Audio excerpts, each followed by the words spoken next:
ce qui a été fait par le centre de gestion. Parce qu'il est clair que derrière, nous, il y a des avantages fiscaux, on en parlait, il y a des incitations fiscales à l'adhésion. Et d'ailleurs, je crois que les adhérents doivent être convaincus que l'adhésion, ce n'est pas qu'une affaire d'incitation fiscale et d'avantages fiscaux. Toutes les missions dont on a parlé tout à l'heure témoignent de l'intérêt d'un entrepreneur d'adhérer, indépendamment des avantages fiscaux que tout cela procure. Mais pour en revenir au compte-rendu de mission, donc effectivement, et retracer tout ce travail, ça peut conduire dans certains cas au dépôt de déclaration rectificative. Et si l'adhérent d'ailleurs n'obtempère pas, entre guillemets, ça peut conduire à l'exclusion. Alors là, je ne parlerai pas parce que c'est plutôt chez vous que ça se fait. Enfin, nous, on ne voit pas ces exclusions, mais peut-être vous pourrez nous dire si effectivement, parfois, vous avez été amené, je pense très rarement, mais amené à aller jusqu'au bout du bout. Oui, je pense que c'est la grande nouveauté de ce compte rendu de mission, c'est qu'il y a l'historique et les échanges entre le centre et l'adhérent du début jusqu'à la fin, chose qui n'existait pas préalablement. Donc l'administration fiscale a les renseignements pleins et entiers, qui va d'un simple questionnement, qui va d'une simple remarque, et donc qui peut aboutir évidemment dans les cas extrêmes jusqu'à l'exclusion. Mais en règle générale, tous ces échanges entre l'adhérent, le cabinet et le centre amènent à la rectification demandée a priori par le centre. C'est dans les rares cas où on se bute vraiment, forcément, donc ça se terminera par une exclusion. Donc je pense que ça engendre de la sécurité, aussi bien au niveau de l'administration fiscale, puisque nous engageons aussi notre responsabilité dans la finalité de nos travaux, que la sécurité de notre adhérent, puisque, bon, il ne faut pas perdre de vue que l'adhérent ne voit pas forcément d'un bon œil l'agent d'administration fiscale qui viendra s'installer pour 3 mois et à éplucher tout ce qui se passe sur place. Donc cette sécurité est forcément, indépendamment des 25%, un des éléments quand même aussi prépondérants avec ces nouvelles missions, et la TVA, puisque ça complète complètement la panoplie de contrôle, puisqu'avant on en restait au résultat, et là maintenant nous avons la TVA. Donc on va jusqu'au bout de l'analyse du dossier. Ça c'est plutôt bien, parce qu'effectivement avant, on pouvait se dire on est au milieu du gué. Voilà, avant c'était un petit bout, voilà. Et avec le contrôle d'un assistant technique sur un échantillon très réduit. Voilà. Alors c'est vrai que pour aller dans le sens de Christiane, nous avons également, nous de notre côté, professionnalisé le contrôle qualité. On parlait d'audit, aujourd'hui c'est vrai que ce soit... Bon, le contrôle qualité est fait par la DGFiP s'agissant des organismes agréés. Pour les professionnels de l'expertise comptable, le contrôle qualité est fait par les pairs, si je puis dire.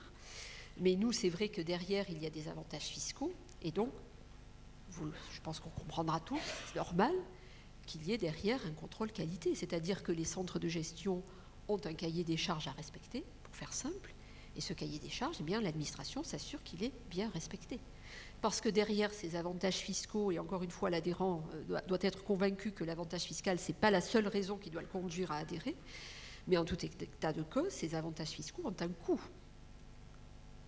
La réduction du délai de reprise, la non-majoration des revenus professionnels, ça a un coût. Donc il est important que ce coût, eh bien, nous puissions, nous assurer que derrière, la mission est correctement réalisée. Et on voit bien que les non-renouvellements, il y en a peu. Il y en a, bien sûr, parce que le renouvellement, ce n'est pas mécanique, ce n'est pas automatique. Il y a un contrôle qualité qui est fait auparavant. Et si les missions ne sont pas correctement accomplies, eh bien, il y a des non-renouvellements d'agrément. Mais les statistiques montrent qu'il y en a quand même peu, ce qui montre que dans la majorité des situations, le cahier des charges est respecté. Voilà. Mais c'est vrai que nous y veillons, et je le dis très publiquement, nous veillons au respect de cette qualité. Parce qu'effectivement, nous donnons de nouvelles missions, enfin nous avons donné de nouvelles missions, il y a des avantages fiscaux attachés aux missions, et il est normal que nous assurions du respect du contrôle qualité. J'entends que les avantages fiscaux ont un coût. Oui. j'ai la faiblesse de penser que si ça n'était qu'un coût, le législateur n'aurait peut-être pas eu cette clairvoyance de dire qu'il faut accorder des avantages à une adhésion. Nous sommes tous conscients qu'il y a aussi une sécurité fiscale apportée à l'État. Et donc que ces avantages fiscaux sont la contrepartie d'une contribution au recouvrement de l'impôt. Mais ces avantages fiscaux ont un coût également. Il y a une contrepartie, bien évidemment, c'est donnant-donnant. Mais la balance doit quand même aller dans le sens d'un meilleur recouvrement de l'impôt. Et nous y contribuons tous, et avec plaisir. Bien mais évidemment. Simplement pour dire qu'il ne faut pas voir que le coût. Non, il y a mais aussi... vous savez, dans le contexte actuel, le coût budgétaire, on ne peut pas dire il ne faut pas voir que le coût. Le coût, il est là, il faut le voir aussi. Il faut mettre dans la balance, vous avez raison, le coût, les avantages, la sécurisation. Il faut tout mettre dans la balance. Voilà. C'est très important. C'est très important. Alors, dans ce débat sur le coût, je vois deux aspects. Il y a un premier aspect sur les 25%. J'ai quand même évoqué tout à l'heure la question de base, initiale. C'est pas sûr que la majoration de 25%, de mon point de vue, ait pu être appliquée si tous les adhérents des centres l'avaient supportée. C'est une question d'une nature haute, mais on va dire politique, pour être franc. La deuxième question, elle me paraît plus intéressante. Et ça me fait rebondir sur la question du délai de prescription. Parce que, Christine, vous venez de dire, au fond, le raccourcissement du délai de prescription de 3 à 2 ans a un coût. Je traduis. Pas simplement cette je réduction. me permets de rebondir.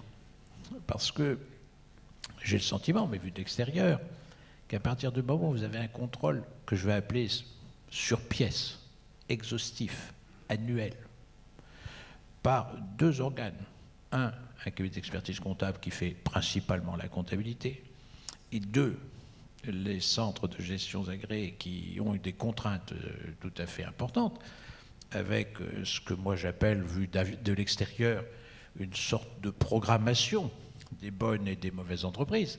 Entre le 1 et le 4, il y a des bonnes et des moins bonnes. Et donc, je m'interroge pour savoir si il n'y a pas, au contraire, un gain dans le fait de pouvoir faire un contrôle exhaustif de toutes les entreprises qui sont dans un centre, au lieu de faire un contrôle triennal ou un contrôle en sachant pertinemment que toutes les entreprises des centres ne peuvent pas être contrôlées, même sur 50 ans.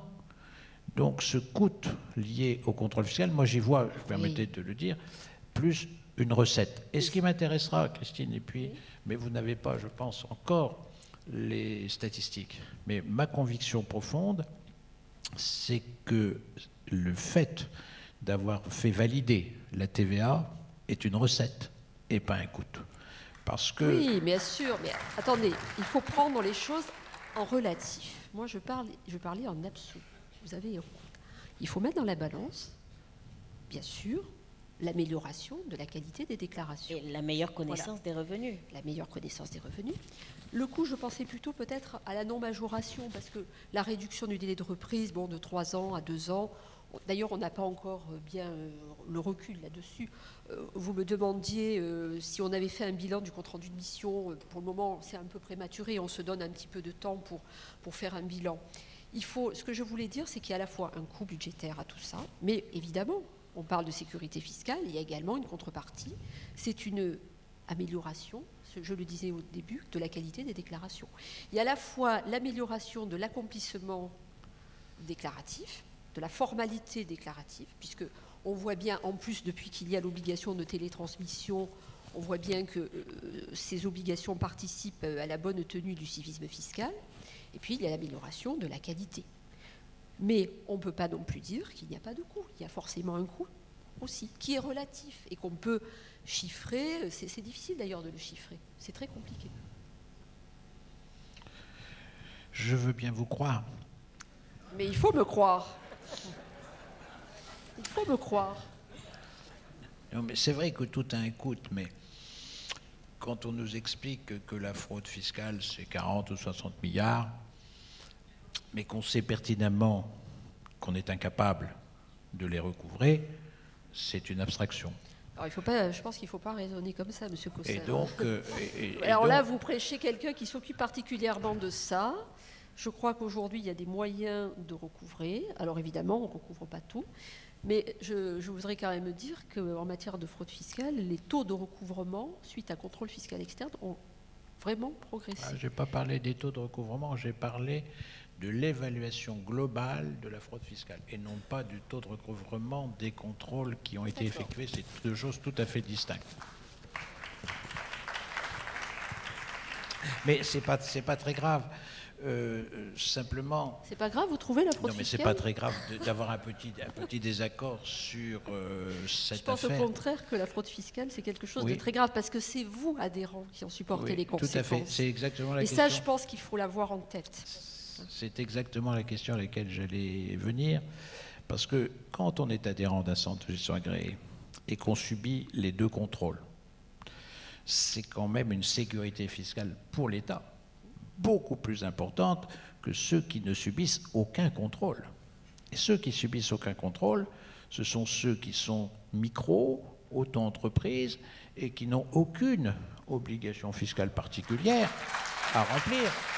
Et donc, il y aurait sans doute une réflexion sur la fraude fiscale, sur l'évasion fiscale et la fraude fiscale, une réflexion qu'on avait déjà menée, je crois, c'est peut-être à Toulouse ou ailleurs, je ne sais plus, pour s'interroger s'il n'y avait pas un lien à faire naturellement entre ces petits régimes fiscaux qui se développent avec une obligation minimale de déclaration auprès d'un organisme tiers, que ce soit un expert comptable, ça coûte trop cher, mais que ce soit un centre de gestion agréé, c'est moins cher. Il me cherche. J'avais même proposé, dans le passé, mais ça n'avait pas eu un grand accueil parmi les centres, une adhésion gratuite, mais qui est une obligation de déposer auprès d'un tiers au moins les recettes ou les documents qui sont en principe exigés par le Code général des impôts et dont on sait que personne ne peut en connaître l'existence.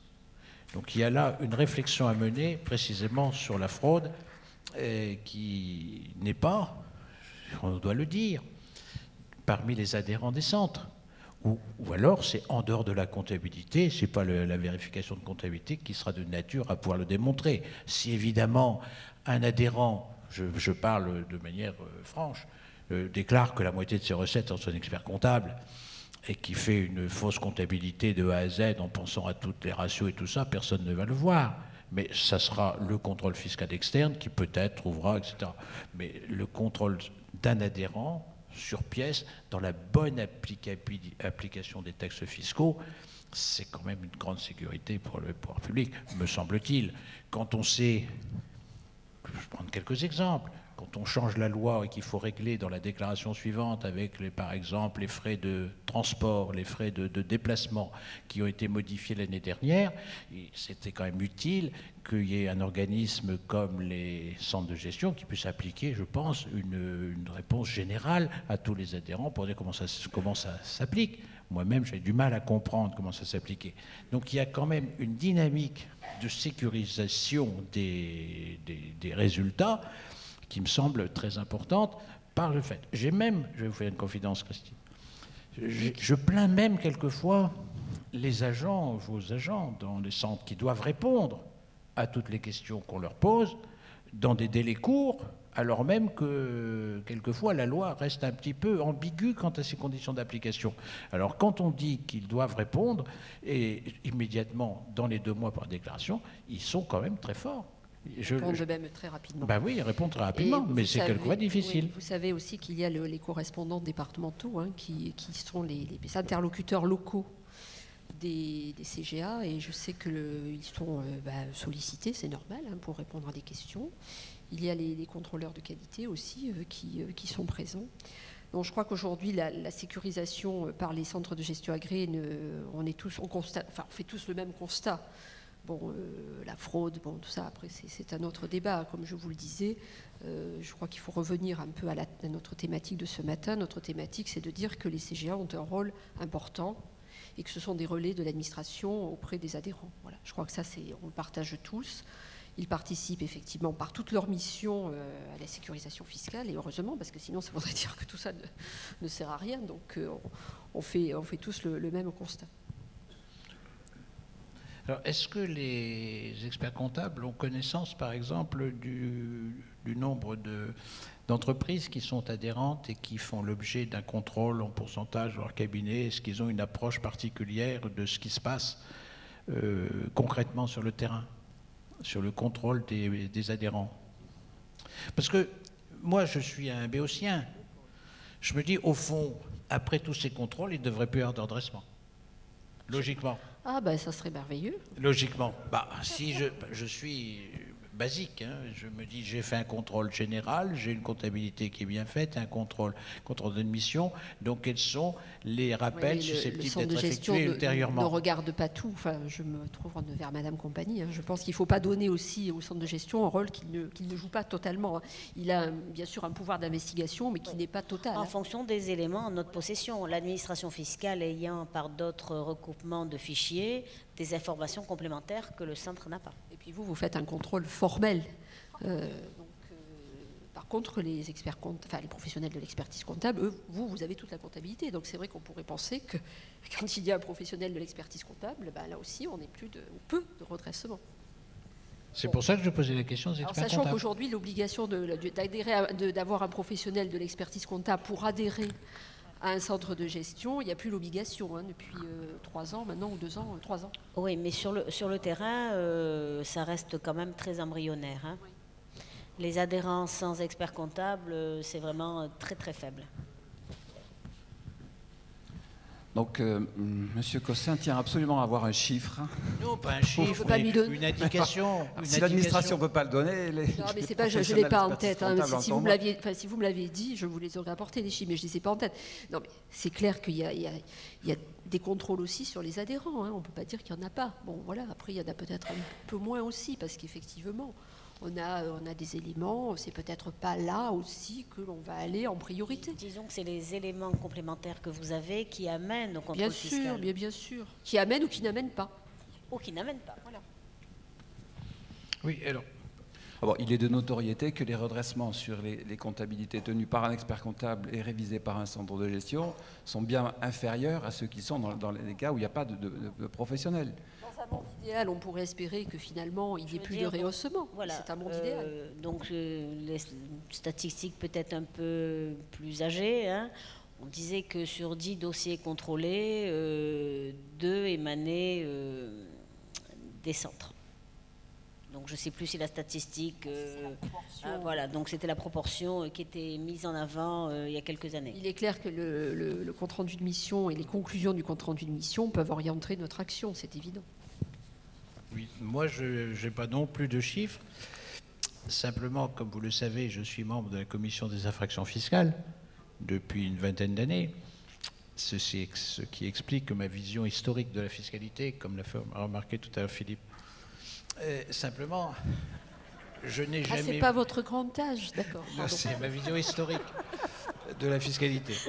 Et donc, je n'ai jamais vu, je touche du bois, de membres d'associations poursuivis au plan pénal.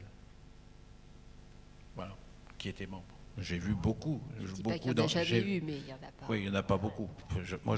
Dans la section à laquelle je participe, on voit beaucoup d'entreprises individuelles qui sont évidemment poursuivies parce que ce sont des entreprises qui fraudent volontairement, mais évidemment, elles ne vont pas se mettre dans un centre régulier, même généralement, elles n'ont pas d'expert comptable. Quelquefois, mais pas. Donc c'est quand même... le fait, moi j'insiste un tout petit peu, mais vous le savez mieux que moi, tous, le fait d'avoir des obligations déclaratives et d'avoir des tiers qui les font pour vous, ben c'est une sécurité en soi. C'est ce que j'essaie de mettre. Et si on a 2 niveaux, c'est mieux qu'un. Disons les choses assez simplement. Mais c'est une sécurité, et puis, comme on l'a dit, un filet. Ce filet de sécurité. Je pense que l'entrepreneur qui est adhérent, il va trouver aussi une certaine sérénité. Il va pouvoir se concentrer sur son cœur de métier, sachant qu'il est accompagné et que s'il y a une difficulté, le centre de gestion sera là pour l'alerter. Et je pense aussi quand même sur la relation personnelle de l'adhérent qui est isolé.